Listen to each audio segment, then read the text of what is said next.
എനിക്ക് സത്യത്തിൽ രാവിലെ വന്നപ്പോൾ അതാണ് തോന്നിയത്. തൂങ്ങി വരിക്കും. ഒരൊറ്റ ആൻറ്റി മാത്രമേ എന്തെങ്കിലും ചിരിക്കുന്നുണ്ടായിരുന്നുള്ളൂ.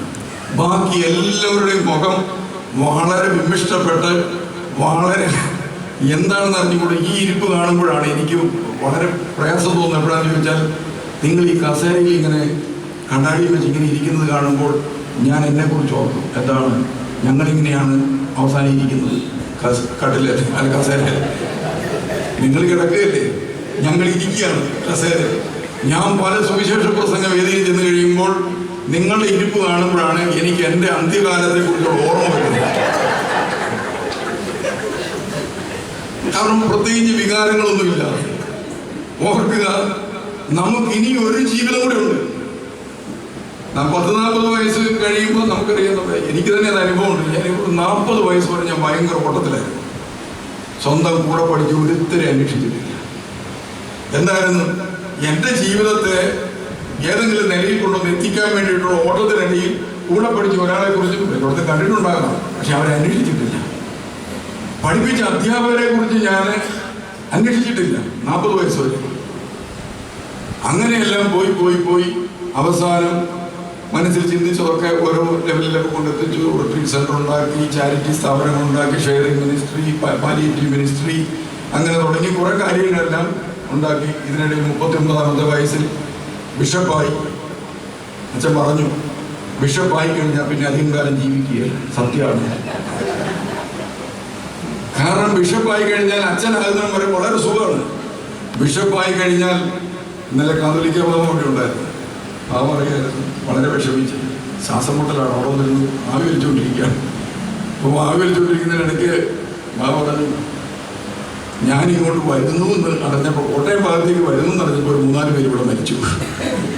അപ്പോൾ ഉള്ള പ്രോഗ്രാമിനകത്തൊരു 3-4 മരണം കൂടെ വന്നു കഴിഞ്ഞപ്പോൾ എല്ലാ പ്രോഗ്രാമും തെറ്റി. 11:30 മണിക്ക് വരാമെന്ന് പറഞ്ഞ ആള് വന്നത് 1:45 മണിക്കാണ്. 1:45 മണിക്ക് വന്നിട്ട് ഭക്ഷണം കഴിക്കാൻ പറ്റിയില്ല, നേരെ പോയി ആവി പിടിക്കാനായിട്ട്.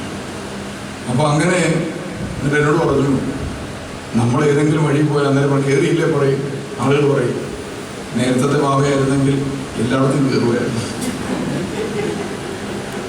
ഇപ്പോൾ ഈ ഭാവ വന്നാൽ പിന്നെ ഒരിടത്തും കയറിയായിരുന്നു. മറ്റേ ഭാവയാണ് കല്യാണത്തിന് വിളിച്ചാൽ എല്ലായിടത്തും വരുമായിരുന്നു. ഈ ഭാവയുടെ കല്യാണത്തിന് വിളിച്ചാലോട്ട് വരത്തുമില്ല. അതുകൊണ്ട് എനിക്ക് ഒരു കല്യാണമുണ്ട്, അതുകൊണ്ട് ഇച്ചിരി നേരം റെസ്റ്റ് എടുക്കാമെന്ന് പറഞ്ഞ് വന്നതാണ്. പക്ഷേ റെസ്റ്റ് എടുക്കുന്നതിന് മുമ്പ് തന്നെ കല്യാണത്തിന്. അപ്പം ഞാൻ പറഞ്ഞു, നേരത്തെ മുൻ കാതോലിക്ക ബാബയ്ക്ക് കുറച്ച് ആത്മീയ രഹസ്യങ്ങളുണ്ടായിരുന്നു. വളരെ സൂക്ഷിച്ച് വീക്ഷിച്ചാൽ മാത്രമേ അത് കാണാൻ പറ്റത്തുള്ളൂ. ഒന്ന്, കല്യാണം 10 മണിക്ക് തുടങ്ങിക്കഴിഞ്ഞാൽ ബാബ 10 മണിക്ക് വന്ന് കല്യാണം തുടങ്ങുന്ന സമയം നേരെ വന്ന് പ്രാർത്ഥനയും തുടങ്ങും. കൈ പിടിപ്പിക്കുന്നത് കാണാം, തിരിഞ്ഞു നിന്ന് പറഞ്ഞ് ഫോട്ടോ എടുത്തിട്ട് അതിലെ കൂടെ കാറിൽ ഒറ്റ പോകും. അത് ചിലപ്പോൾ അടുത്ത കല്യാണത്തിനില്ല. അപ്പോഴേക്കും അവിടെ എന്ത് ചെയ്യും, അവിടെ കിരീടവാഴയുടെ ശുശ്രൂഷ വരെ ചെയ്തു വെച്ചേക്കാൻ പറയും. അവിടെ വന്ന് ആ മാലയെ കിടിച്ച് കിരീടവാഴയുടെ ശുശ്രൂഷ തീർന്നു കഴിയുമ്പം അവിടെ നിന്ന് ഒറ്റ പോകും. ഇങ്ങോട്ടാണ് ചവടക്കിന്. അങ്ങനെ ഒരു ദിവസം 8-10 പ്രോഗ്രാമുകളിൽ കണ്ടിന്യൂസ് ആയി പങ്കെടുക്കാനുള്ള പ്രത്യേകമായ ദൈവാനുഗ്രഹം. ഇതിനിടയിൽ ഒരിടത്തൊന്നും ഭക്ഷണം കഴിക്കുന്നു. ഭക്ഷണമേ അങ്ങനത്തെ ഒരു യാത്രയായിരുന്നു ബാബയുടെ. എന്നാൽ കയ്യിൽ ഭക്ഷണമൊക്കെ കരുതുന്നു. അതൊരു പ്രത്യേക ജീവിതമായി. അപ്പം ഞാൻ പറഞ്ഞു, ബാബയും കുറേയൊക്കെ നമ്മുടെ ലൈഫിനെ കുറിച്ച് ശ്രദ്ധിക്കണം, ആരോഗ്യം വേണം എന്നൊക്കെ പറഞ്ഞ് ഞങ്ങൾ വർത്താനം പറഞ്ഞ് ഞാൻ ഓർക്കുകയായിരുന്നു. അപ്പം ഞാൻ പറഞ്ഞു വന്നത്, 40 വയസ്സായപ്പോഴാണ് ഞാൻ ഈ ചിന്തിക്കാൻ തുടങ്ങിയത്. 40 വയസ്സ് കഴിഞ്ഞു, മെത്രാനായി. മെത്രാച്ചനായി കഴിഞ്ഞാൽ പിന്നെ സ്വീകരണത്തിൻ്റെ കാലമാണ്. ആദ്യം നല്ലൊരു സന്തോഷം തോന്നി, പിന്നെ ചെറുതായിട്ട് നാണം തോന്നാൻ തുടങ്ങി. കുറച്ചാൾ കഴിഞ്ഞപ്പം ഈ സ്വീകരണം ഒരു ഭയമായി മാറി. കാരണം ഇവനിനി എന്നാ ചെയ്യാൻ പോകുമെന്ന് പറയാൻ പറ്റില്ല. അത് കഴിഞ്ഞാൽ പിന്നെ എന്ത് ചെയ്യണം, ഓടിച്ചിട്ട് നമ്മൾ എന്ത് ചെയ്യും, വാട്സപ്പിൽ കൂടെയും ഫേസ്ബുക്കിൽ കൂടെയും എങ്ങനെയെല്ലാം ഉപദ്രവിക്കാവോ അങ്ങനെയൊക്കെ ഉപദ്രവിക്കും. ഇല്ലാ കഥകൾ പറഞ്ഞുണ്ടാക്കും. അങ്ങനെ എല്ലാം നമ്മളെക്കുറിച്ച് പറഞ്ഞ് അവസാനം ആയുസ്സെത്താതെ മരിച്ച ചരിത്രമാണ് പല പിതാക്കന്മാർക്കുള്ളതെന്ന് എനിക്ക് തോന്നിപ്പോകാറുണ്ട്. മിക്കവാറും പേര് മരിക്കുന്നതിന് മുമ്പ് അതികഠിനമായ രോഗികളും അസ്വസ്ഥരുമായി മാറും. കാരണം എന്താണ്, അവർക്ക് മനസ്സിനൊരിക്കലും സമാധാനം നമ്മുടെ ആളുകൾ കൊടുത്തിട്ടില്ല. ഇതേ പ്രശ്നം തന്നെ ഞങ്ങൾക്ക് മാത്രമല്ല, അച്ഛന്മാർക്കുണ്ട്. ഇതേ പ്രശ്നം തന്നെ നിങ്ങൾക്കുണ്ട്. 10-40 വയസ്സ് വരെ ജീവിച്ച് മക്കളെ പഠിപ്പിച്ചു. കഴുകനെ പോലെയാണ് നമ്മൾ പറന്നുയർന്നത്. കാരണം എന്താണ്? എങ്ങനെയെങ്കിലും പഠിച്ച് ജോലി കിട്ടണമെന്ന് പറഞ്ഞ് കഷ്ടപ്പെട്ട മരുഭൂമി പോയി പറന്നുയർന്ന് പഠിപ്പിച്ചതാണ്. പക്ഷെ നമ്മളൊരു കാര്യത്തിൽ തെറ്റി. എന്താണ്? നമ്മൾ ഈ കൂട്ടിൽ നിന്ന് കുഞ്ഞുങ്ങളെ തള്ളിയിടുന്ന കാര്യത്തിൽ നമ്മൾ വളരെ പുറകോട്ടാണ്. മറിച്ച് എന്താണ്?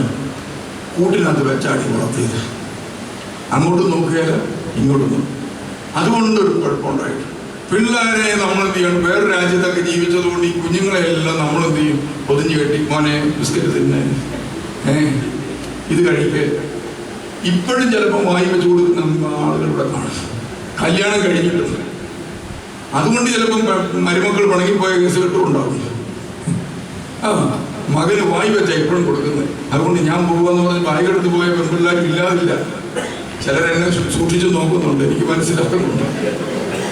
ഗൾഫിൽ ദുബായിലെ പ്രോഗ്രാമിന് പോയപ്പോൾ ആരാണ്ട് ഫോൺ വിളിച്ച് തിരുവേണ്ടി ഇതെല്ലാം പറഞ്ഞിട്ടാണല്ലോ വിട്ടെന്നുള്ള നിലയിൽ ഉള്ള റിപ്പോർട്ടാണ്. സത്യത്തിൽ ഇങ്ങനെയൊക്കെ നമ്മുടെ കുഞ്ഞുങ്ങളെ സത്യത്തിൽ തള്ളിയിടുന്ന കാര്യത്തിൽ നമ്മൾ ഇച്ചിരി പുറകോട്ടാണ്. നമ്മൾ സ്പൂൺ ഫീഡിങ് നമ്മളിപ്പോൾ നടത്തിക്കൊണ്ടിരിക്കുക. സത്യത്തിൽ എൻ്റെയൊക്കെ ഒരു ജീവിതത്തിൽ എനിക്ക് കിട്ടിയ ഏറ്റവും വലിയ ഭാഗ്യം എന്താണെന്ന് ചോദിച്ചാൽ, ഞാൻ വളരെ സങ്കടത്തോടുകൂടി ഓർക്കുന്ന കാര്യമാണ്. പ്രത്യേകിച്ച് കരുതലൊന്നും ഇല്ലാതെ പറ്റിയിരിക്കുന്നത്. സ്കൂളിൽ പോകണം, നീ പോകും. നമ്മൾ തന്നെ വായു എടുത്ത് ഒരു കോളേജിലിട്ടുകൊണ്ട് സ്കൂളിൽ പോയി കഴിഞ്ഞാൽ വന്നു കഴിഞ്ഞാൽ പഠിക്കുക. നമ്മൾ വേണേൽ പഠിച്ചോണം. അങ്ങനെയുള്ള ഒരു പ്രത്യേക സ്റ്റൈലിലാണ് ഇപ്പോൾ. സ്കൂൾ ബസ്സൊന്നുമില്ല, നടന്നാണ് ഈ പോകുന്നത്.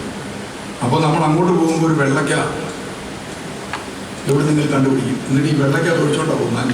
2-3 കിലോമീറ്റർ നടക്കണമല്ലോ. അപ്പോൾ വെള്ളക്കായി കിട്ടുമെന്ന് തൊഴിക്കും. അപ്പോൾ വെള്ളക്ക ഒരു ഓടെ പോയി കിടക്കും. അവിടെ നിന്നൂടെ തൊഴിക്കും. അപ്പോൾ അതവിടെ അതിനപ്പുറത്ത് പോകും. അവിടുന്ന് വീണ്ടും എടുത്ത് തൊഴിക്കും. അങ്ങനെ തൊഴിച്ച് നമ്മൾ സ്കൂളിൽ ചെല്ലും. ഇതെവിടെയെങ്കിലും ഓടയിലിട്ടേക്കും. തിരിച്ചു പോരുമ്പോൾ ഇതുപോലെ തന്നെ ഞങ്ങൾ മാറി വെള്ളക്ക തൊഴിച്ചുകൊണ്ടാണ് തിരിച്ചു പോരുന്നത്. പ്രത്യേകിച്ച് കരുതലൊന്നും ഇല്ലാത്തതുകൊണ്ട് നമ്മുടെ കാര്യം നമ്മൾ നോക്കേണ്ടി. കോളേജ് അഡ്മിഷൻ ഇന്ന് ചില മാതാപിതാക്കന്മാർ ഫോൺ വിളിച്ചുകൊണ്ടിരിക്കുക. കൊച്ചു 10ാം ക്ലാസ്സിലായതേ ഉള്ളൂ. എഞ്ചിനീയറിംഗ് കോളേജിൽ അഡ്മിഷന് വേണ്ടി വിളിച്ചുകൊണ്ടിരിക്കുക. പക്ഷേ ഞങ്ങളുടെയൊക്കെ കാലത്ത് വേണമെങ്കിൽ പോയി 10ാം ക്ലാസ് കഴിഞ്ഞിട്ട് ഞാൻ തന്നെയാണ് +2ൻ്റെ ആപ്ലിക്കേഷൻ മേടിക്കാൻ ഈ കോളേജിൽ ഡിഗ്രി